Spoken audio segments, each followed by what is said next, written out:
Judge Williams, kari waketu wako. Wangeo ni kinde makoro jopunjre, bro bedo kadhi e senior school, mano higa manyien. Higa marelo fario prario koda auchiel. Sirikala ne oyango kita somo mopogore opogore ma jopuonjre owinjo bed ne timo. Kopogore kod mano, skunde ma jopuonjre gi owinjo bed ne dhiye. Wang'e ni kinde mokalo bang' penja mano mar KCPE, wang'eyo ni jopuonjre ne dhiye national schools, ne dhiye skundego mago mag sub-county, nwantiere kod extra county, kaachiel kod day schools, mane yudore gwenge mopogore opogore. Kata kamano wang'e ni higa ni oloke mar mondo mi obed cluster 1, cluster 2, cluster 3, kaachiel kod cluster 4. Mano kaluwore kod categorization mag skunde makamago. Twang'e ni skunde mago mag C1 kata cluster 1 ma oting'o national school emo yiene chiwo kit somo mar STEM kaachiel kod mamoko, mano mar social sciences kaachiel kod arts and sciences. Twantiere kod skunde mago mag C2, C3 kaachiel kod C4 nyalo chiwo STEM to koro giyiero achiel, obede kin social sciences kata arts and sports. Penjo, eni wan kaka piny Kenya, bende waikore? Bende skunde gi nitiere moromo kaachiel kod gik madwarore kata equipments madwarore e skunde makamagi? George Williams. Penjo no en penjo ma winjo ka jo Kenya osegoye mbaka malach. To duoko mapiyo piyo en ni nitie kaka waikore to nitie kaka ok waikore.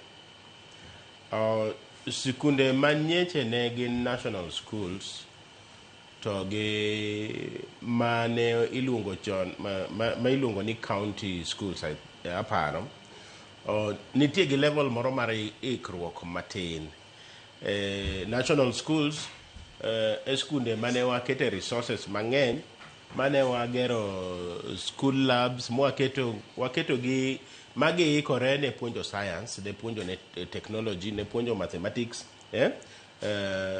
STEM.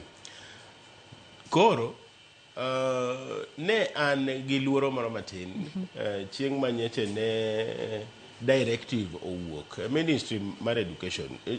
Asewacho kaendi ding'eny ni Ministry of Education ka nitiere kaka iriembe gi directives. Ting'e ni directives ber mana ki itiyogo e yore mag rito kwe.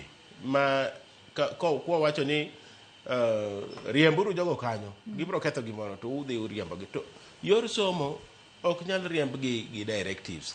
Ka directive owuok ni skunde te mondo koro ochiw STEM kaka option ma mitimo, to nitiere skunde mang'eny e Kenya ka ang'eyo kendo sirikal be ong'eyo. Skunde mang'eny ma onge gi laboratory, mang no time science experiment, mang ne time physics experiment, mang ne time experiment mar chemistry, mang ne puonje anatomy kipuonjo biology. Koro ne pacha nyisa niya, kar STEM ka nonego wadikre bedo ni school ka school puonjo STEM should be en gima onego bed aspiration marwa, gima onego bed ni wawuotho kwa dhiye. Warie kacha ni kochopo 10 years to skunde te bro puonjo STEM. To chiwo directive sani ni school ka school opuonj STEM, en wachalo ng'amo kao bunde to wachwade tiendwa seche ma ng'wech chakore.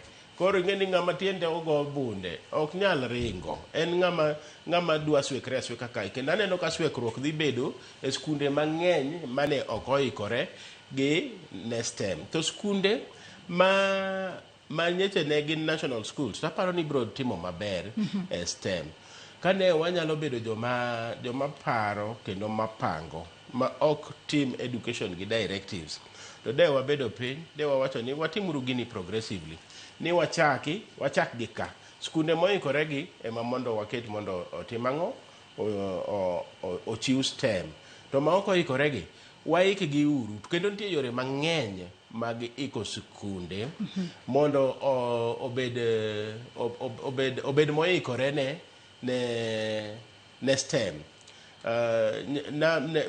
Gima ng'eyo ni budget manyeche nogo, sirikal oseketo pesa mamalo kabisa e yor education. Kendo okuon geno moro manyalo bet go ni next year odhi bedo mang'eny molo kaka ne entie sani.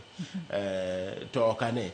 To wantie gi yore mang'eny ma jopiny paro ni wanyalo soye lwetwa, ni kwaso lwetwa ka kaka awacho gi muolo kik ng'ato goya, ni kaka wache pesa moro manye wasolo kuom ji mar housing levy ni, kane wanyalo winjore to wacho ni wakauru housing levy ni 1 year mondo waik go skunde ma oko ikore, nikech puonjruok kani yor somo